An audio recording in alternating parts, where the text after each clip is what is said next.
దేవునితో మాట్లాడుతూ ఉన్నాడు, రండి మన వివాదములు తీర్చుకుందాము. ఎందుకంటే అవి ఎంతో ఎర్రగా, అవి ఎంతో రక్తము వలె, లేక ఎంతో బలమైన గోడవలే, అది ఎంతో ప్రయాసగా నీకు ఉన్నను కూడా అన్నిటినీ విడిచిపెట్టి ఒకరోజు లేక కొన్ని దినాలు లేక కొంత సమయము నాతో గడుపు అని దేవుడు చెబుతూ ఉన్నాడు. లేక దేవునితో ఏకాంతముగా నువ్వు గడిపే ఆ సమయము నిన్ను గెలిపిస్తుంది. దేవునికి ఒంటరిగా మనము దొరకాలి. హల్లెలూయా, హల్లెలూయా. చెప్తారా ఏమి మాట్లాడబోచున్నాడో? మనము దేవునికి ఒంటరిగా దొరకవలసి ఉన్నది. హల్లెలూయా. ఈ మాటతో పరిశుద్ధాత్ముడు మనందరితో మాట్లాడి మన హృదయాలలో నీరు కట్టి ఫలింపు జరిగించునుగాక. ఆమేన్. యెషయా గ్రంథము 1వ అధ్యాయము 18వ వచనం చూద్దాం. యెహోవా ఈ మాట సెలవిచ్చుచున్నాడు, రండి మన వివాదములు తీర్చుకొందుము. మీ పాపములు రక్తము వలె ఎర్రనివైనను అవి హిమము వలె తెల్లబడును. కెంపు వలె ఎర్రనివైనను అవి గొర్రె బొచ్చు వలె తెల్లని వగును. ఆమేన్. హల్లెలూయా. యెహోవా మాట సెలవిస్తూ ఉన్నారు అంట. మన దేవాతి దేవుడు ఒక మాటను సెలవిచ్చుచూ ఉన్నాడు మనందరికీ కూడా. దేవుని పిల్లలమైన యెహోవా జనముగా ఉన్న మనందరితో ఒక మాట మాట్లాడుతూ ఉన్నారు. ఏమి మనకు చెబుతూ ఉన్నారు అంటే, రండి మన వివాదములు తీర్చుకుందుము. హల్లెలూయా. వివాదము అంటే యెహోవాతో గొడవ పడి నిలవగలిగిన వాడెవడైనా ఉన్నాడా? మరైతే దేవుడు చెప్తూ ఉన్నాడు, మన వివాదాలు తీర్చుకుందాం రండి అంటూ ఉన్నాడు. ఆయన పిలుస్తూ ఉన్నాడు యుద్ధానికి, ఆయన పిలుస్తూ ఉన్నాడు మాట్లాడుకోవడానికి, ఆయన పిలుస్తూ ఉన్నాడు కలిసి చర్చించుకోవడానికి, ఆయన పిలుస్తూ ఉన్నాడు ఒక సమావేశమును, ఆయన పిలుపునిస్తూ ఉన్నాడు కలిసి మాట్లాడుకుందాం రా అని. హల్లెలూయా, హల్లెలూయా, హల్లెలూయా. ఏదైనా ఒక పనిని పూనుకున్నప్పుడు, లేక ఏదైనా మన వల్ల కాదు అన్నప్పుడు, లేక మనకి ఏదైనా అవసరం ఉన్నప్పుడు, అధికారులతో కానీ మరి ఎవరితోనైనా ఏదైనా ఒక పని పూనుకొనినప్పుడు, జరగాలి అని ఆశించినప్పుడు ఏం చేస్తాము? వారి వద్దకు వెళ్ళాలి అని బయలుదేరి వెళ్తాం. అవునా? ఒక మన ఏరియాలో ఏదైనా పనులు ఉన్నాయి అనుకోండి, అవి చేపించడానికి ఆ ఏరియా ప్రతినిధుల వద్దకు వెళతాం. అవునా? అమ్మతో ఏదైనా అవసరం ఉందనుకోండి, అమ్మతో మాట్లాడితే పని అయిపోద్దని అమ్మ దగ్గరికి వెళ్తాం. అవునా? తండ్రితో ఏదైనా పని అవసరం ఉన్నది, తండ్రి సహాయం ఉన్నదనుకోండి, తండ్రి దగ్గరికి వెళ్ళి కూర్చొని మాట్లాడితే అయిపోయిద్ది అని తండ్రి దగ్గరికి వెళతాం. అవునా? అవునంటారా కాదంటారా? హల్లెలూయా. మాట్లాడుట వలన, వారితో కలిసి చర్చించుట వలన అటువైపు ఇటువైపు ఉన్న సందేహాలు, వివాదాలు, అడ్డుగోడలు, మనస్మర్ధలు, తెలియని ప్రశ్నలు, చిక్కుముడులు అన్నీ కూడా కలిసి కూర్చొని మాట్లాడుట వలన మనుషుల మధ్య ఇట్టి కార్యము జరుగుతూ ఉంటే, సమాధానకర్త అయిన దేవుడు, ఆలోచనకర్త అయిన దేవుడు, నిన్ను నన్ను సృజించినవాడు, సర్వలోకమును సృజించినవాడు, అన్నిటి పైన అధికారి అయిన వాడు, అన్నిటినీ కలుగజేసిన వాడు, ఆయనకి ఇది ఎలాగున తీర్చాలో, ఈ ప్రశ్న ఎలాగున విప్పబడాలో, దీనికి సమాధానం ఎలాగున దొరకాలో, ఈ సమస్య ఎలాగు తొలగాలో, ఈ పాపము ఎలాగున పోవాలో అన్నీ ఆయనకు తెలుసు. హల్లెలూయా. అన్నీ ఆయన యొద్ద ఉన్నప్పుడు, అన్నీ ఆయనకి తెలుసు అని మనము ఎరిగినప్పుడు, మనము రాకుండా, ఆయనతో మాట్లాడకుండా దూరముగా ఉండి ఇది అవ్వదులే, ఇది ఎవరు చేయగలరు, ఇది ఎప్పుడు అవ్వును, ఇది సాధ్యము కాదు, ఇది నా వల్ల కాదు అని నువ్వు ఊరకనే నీరసించి కూర్చుంటే ఏ పని జరగదు. హల్లెలూయా, హల్లెలూయా. ఒక మనుష్యుల సహాయము కోరినప్పుడే, మనుష్యుల యొద్దకు వెళితే ఒక పని జరిగిద్ది అని మనము వెళుతూ ఉన్నప్పుడు, సర్వమును సృజించిన వాడు, ప్రతి చిక్కుముడిని విప్పగలిగిన వాడు, సమస్తము చేయగలిగిన సాధ్యమైన ప్రభువు యొద్దకు మాట్లాడతాకి వెళ్తే అన్నీ తీరిపోతాయంట. హల్లెలూయా. ఇక్కడ వాక్యం అదే ఉన్నది. దేవుడు పిలుస్తూ ఉన్నాడు, ఆయనగా అంటూ ఉన్నాడు, రండి మన వివాదాలు తీర్చుకుందాము అని. హల్లెలూయా. అసలు దేవునికి మనకి గొడవే ఉంటుంది చెప్పండి? లేదా మీరు చేసే ప్రతి పాపాలు కూడా ఆయనకి మీకు గొడవే. హల్లెలూయా. నీవు ఆజ్ఞ అతిక్రమణ చేస్తే అది నీకు ఆయనకు అడ్డుగా ఉన్న వివాదమే. ఏదైతే వాక్యం తెలియపరచబడుతూ ఉన్నదో ఆ వాక్యానికి విరోధముగా నీవు ప్రవర్తించుట అనేది వివాదమే. హల్లెలూయా, హల్లెలూయా. మనం అనుకుంటూ ఉన్నాం కదా, యెహోవాతో యుద్ధం చేసి ఎవరు గెలుస్తాడు, ఆయనతో పోట్లాడి ఎవరు గెలుస్తాడు, ఆయనతో గొడవపడి ఎవరు గెలుస్తాడు. అవును, నీవు పాపివై ఉంటే నీవు గెలవవు. అవును, నీలో ఇంకా నీకు అడ్డుగా ఉన్నవి ఉంటే నీవు గెలవలేవు. అవును, నీలో ఇంకా ఆయన వద్దు అనే పనిని చేసే ఆ గొడవ, ఆ పోట్లాట, ఆ దూరము, ఆ వివాదము, ఆ అడ్డు కూడా ఉంటే నీవు గెలవలేవు. హల్లెలూయా. దేవుడు అందుకనే అంటూ ఉన్నాడు, వచ్చేసే మాట్లాడుకుందాం, మన వివాదము తీర్చుకుందాము. హల్లెలూయా. మన వివాదం పొడిగిద్దాం, మన యుద్ధము సాగిద్దాం అంటల్లా. ఏమంటూ ఉన్నాడు? తీర్చేసుకుందామంట, సెటిల్మెంట్ చేసుకుందాం రా అంటూ ఉన్నాడు. హల్లెలూయా, హల్లెలూయా, హల్లెలూయా. కింద వాక్యం చదువుదాం. రండి మన వివాదములు తీర్చుకుందాము. ఎందుకు తీర్చుకోవాలంట? అవి ఎందుకని వివాదాలు అంత గొప్పగా, అంత పెద్దగా నీకు ఆయనకి మధ్యలో ఉన్నవి అంటే, అవి ఎలా ఉన్నవి అంటే, మీ పాపములు రక్తము వలె ఎర్రనివైనను అవి హిమము వలె తెల్లబడును. హల్లెలూయా, హల్లెలూయా, హల్లెలూయా. సమాధానం చెప్పాడు ఆయన. నీకు ఆయనకి అడ్డుగా బలమైన ఇరుకోగోడలు, ఎర్ర సముద్రాలు ఉన్నవా? అవి ఎంతో బలమైన ఘోర పాపాలను నువ్వు అనుకుంటూ ఉన్నావా? అయ్యో, నేను చాలా ఘోర పాపినండి, ఆ దేవాది దేవుని యొద్దకు నేను వెళ్ళలేను, ఆయన సన్నిధికి రాలేను, నేను పాపిని, ఇంకింతే నా జీవితం అయిపోయిద్ది అని నువ్వు అనుకోమాక.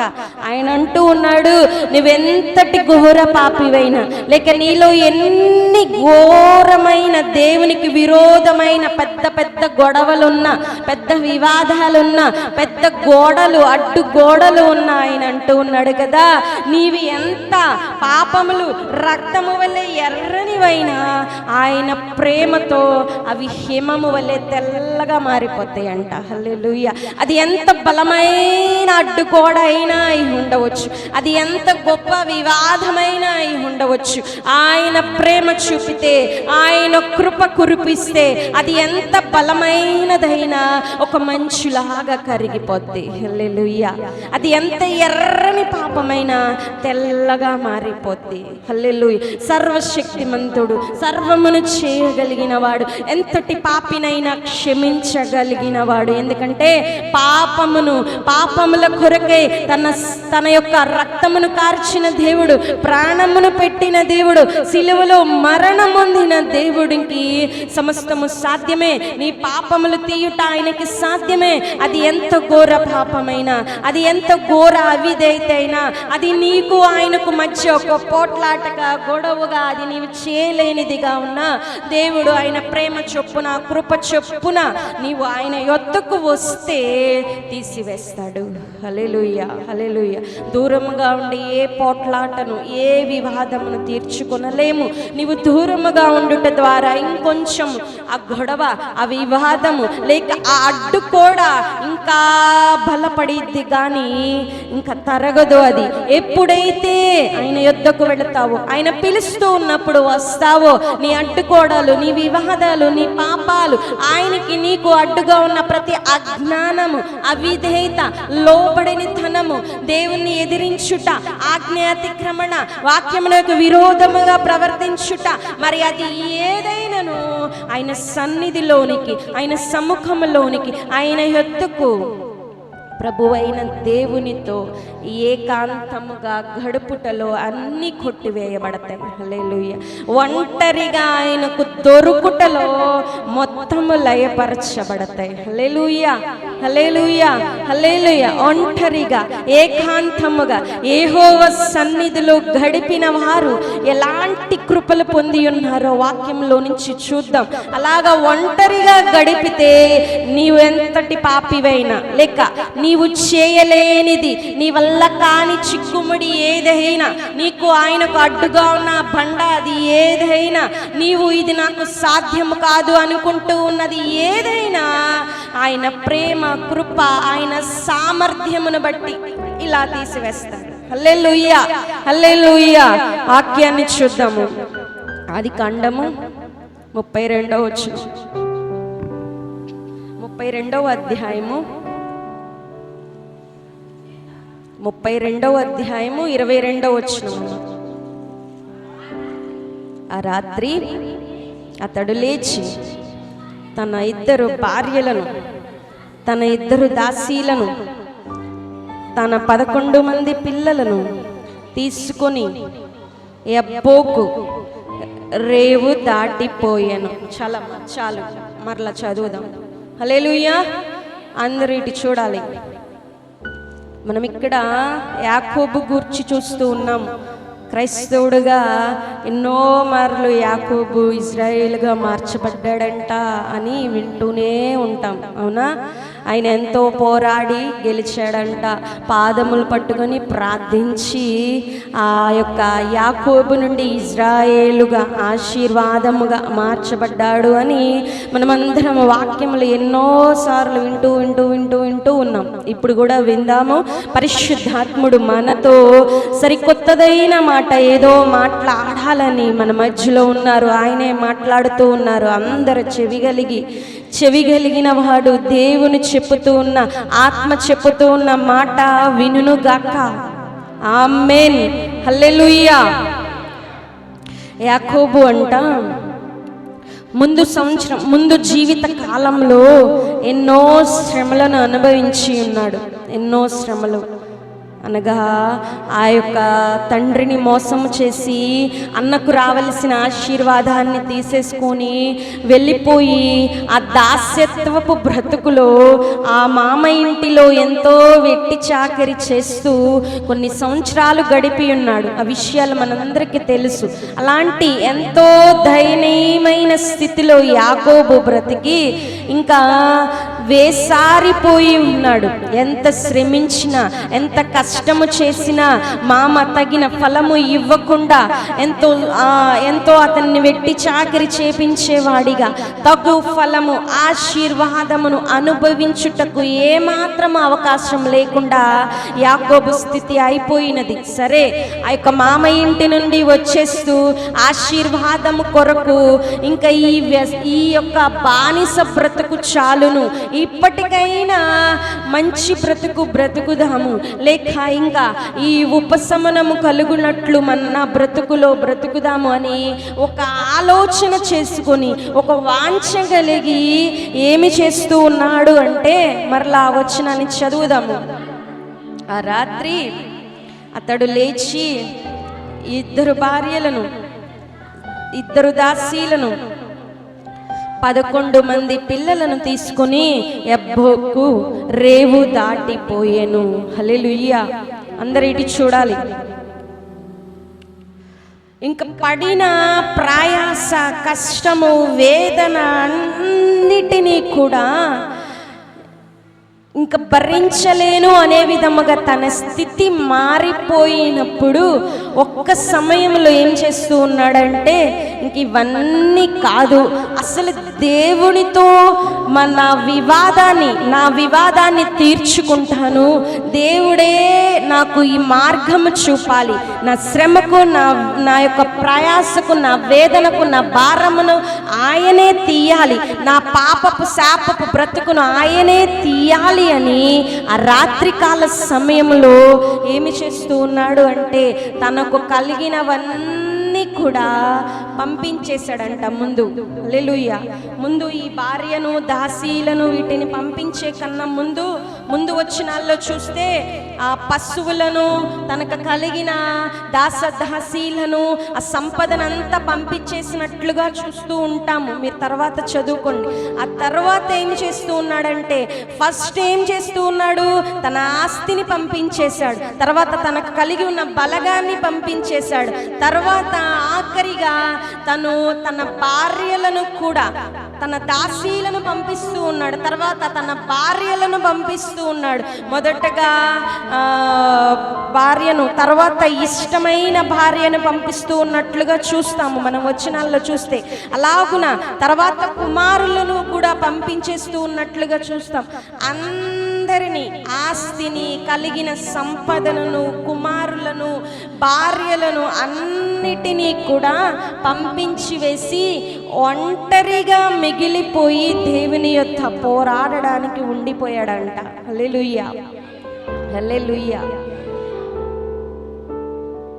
ఏ ఆశీర్వాదం, ఏ సంపద కోసము మోసం చేశాడో వాటన్నిటిని వదిలేశాడు. హల్లెలూయా.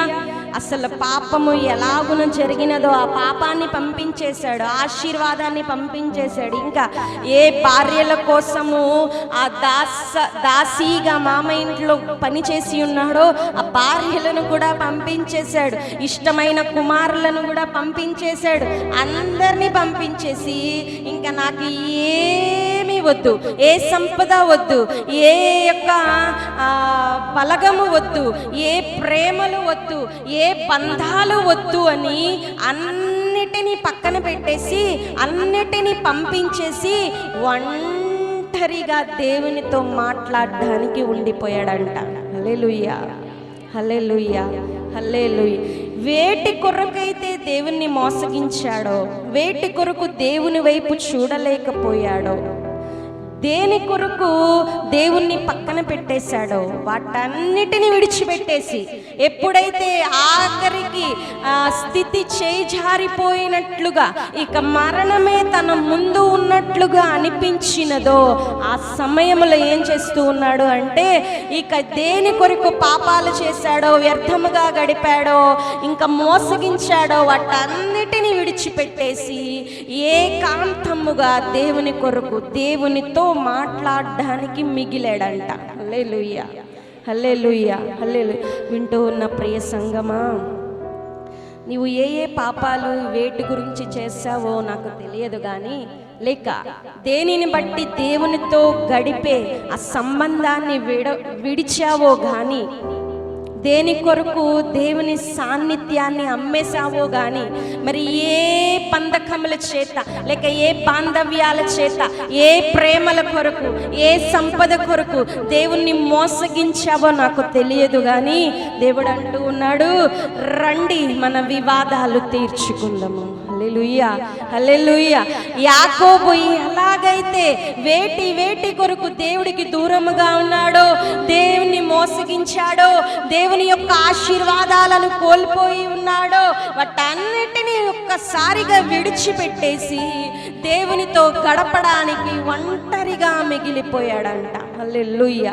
నీవు ఇంకా దేని గురించి చూస్తూ దేవునితో గడపకుండా దూరంగా ఉండిపోతూ ఉన్నావేమో, ఇంకా దేనిని చూస్తూ దేవుని సన్నిధిలోకి రాలేకపోతూ ఉన్నావేమో, ఆరాధనల్లో పాల్గొనలేకపోతూ ఉన్నావేమో, ఇంకా ఏ వ్యసనమునకు అలవాటు పడి రాలేని స్థితిలో ఉన్నావేమో, ఏ ఆశలు నీలో ఇంకనూ ఉండి దేవుని చిత్తాన్ని నెరవేర్చలేకపోతూ ఉన్నావేమో, ఏ అజ్ఞానము కలిగి జ్ఞానమైన వాక్కును విడిచిపెడుతూ ఉన్నావు. మరి ఏది నీవు కలిగి ఉన్నావో తెలియదు, కానీ ఈ రోజు దేవుడు నీతో మాట్లాడుతూ ఉన్నాడు.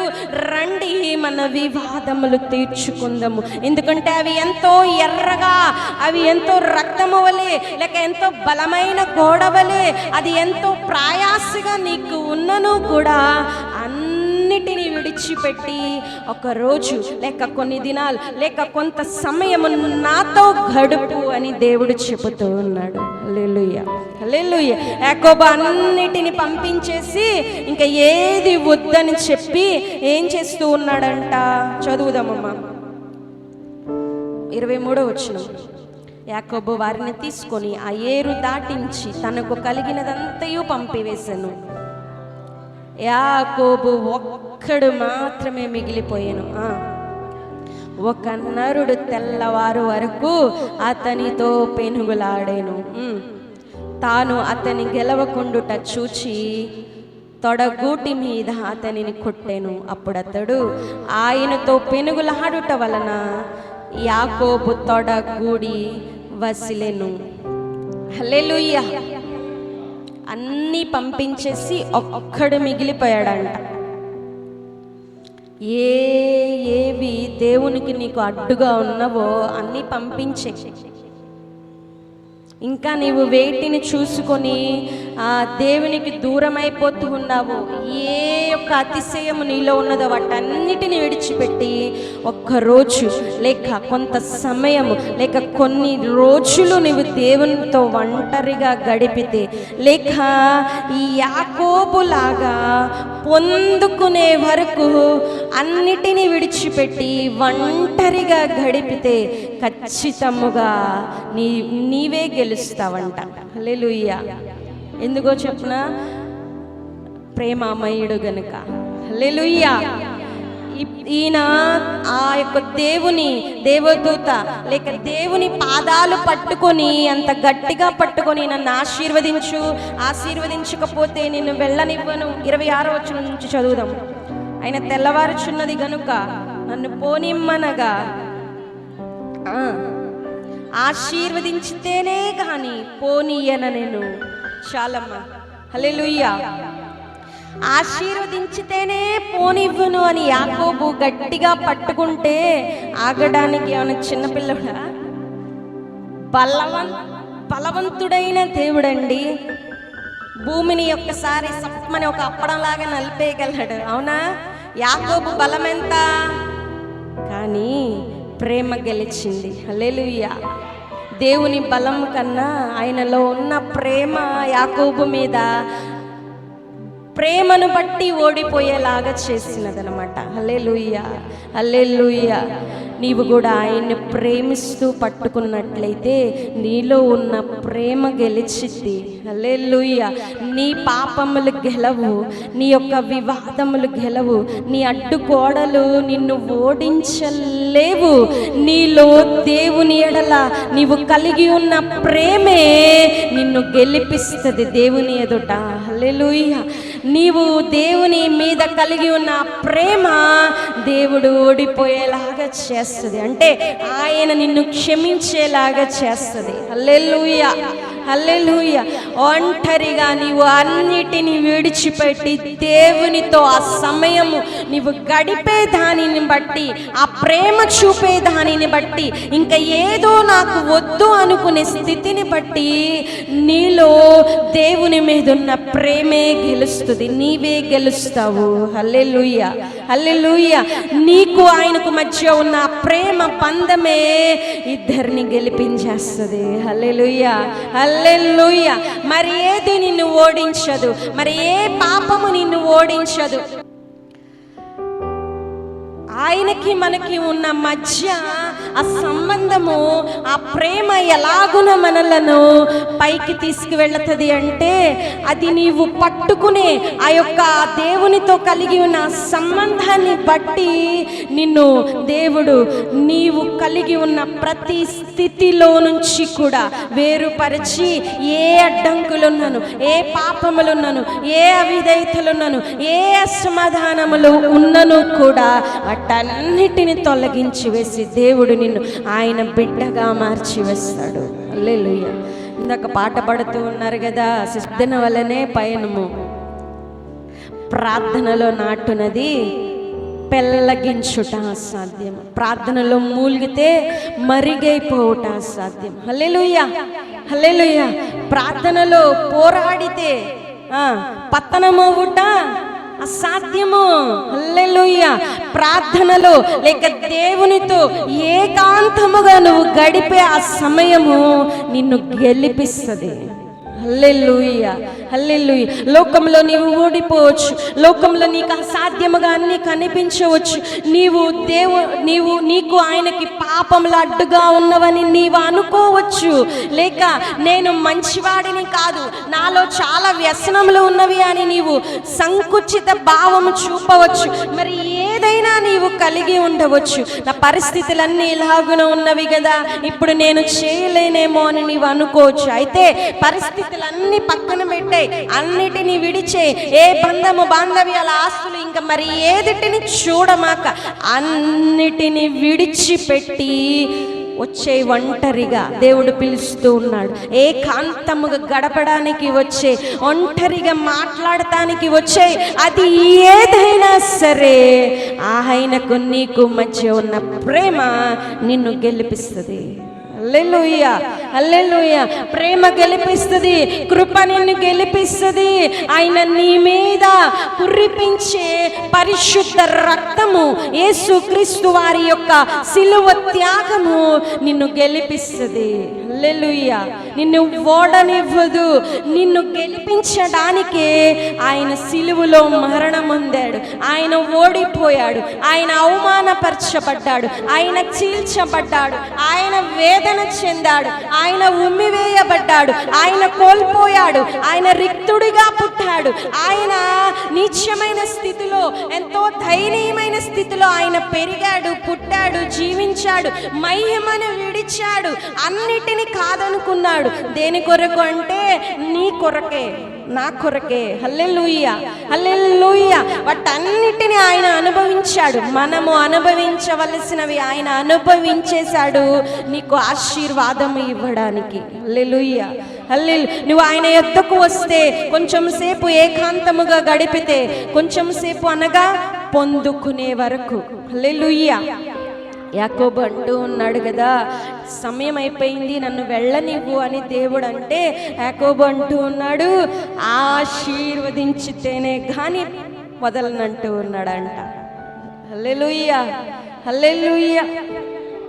కొంతమంది ప్రార్థన చేస్తారు, ఒక విషయాన్ని బట్టి ఒక రోజు చేస్తారు, 2 రోజులు చేస్తారు, 3 రోజులు చేస్తారు. సమాధానం రాలేదంటే అయిపోయింది ఆ ప్రార్థన, మరుగున పడిపోయింది. ఇంకా కాదు, యాకోబు లాగా సమాధానం దొరుకు వరకు పోరాడు. హల్లెలూయా.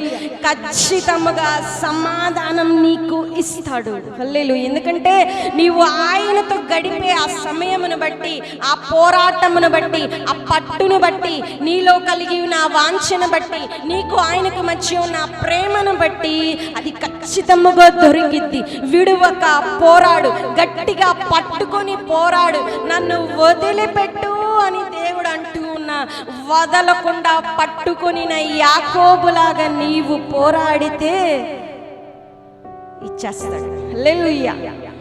ఇదిగో నీవు ఇశ్రాయేలు వెళ్ళిపో అంటూ ఉన్నాడు దేవుడు. హల్లెలూయా.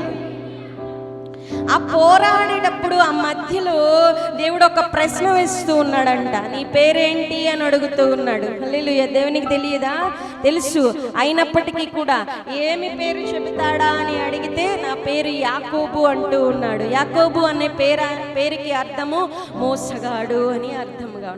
అంటే తను చేసిన పాపములను దేవుని ఎదుట ఒప్పుకుంటూ పోరాడుతూ అడుగుతూ వాంచగలిగి పట్టుదల కలిగి ఉన్నాడు. హల్లెలూయా. నీకు ఏ అవిధేయతలు ఉన్నవో నాకు తెలియదు కానీ, నీకు దేవునికి మధ్య ఏ గొడవ ఉన్నదో తెలియదు కానీ, ఆ గొడవంతా ఆయన పాదాల యొద్ద ఒప్పుకో. హల్లెలూయా.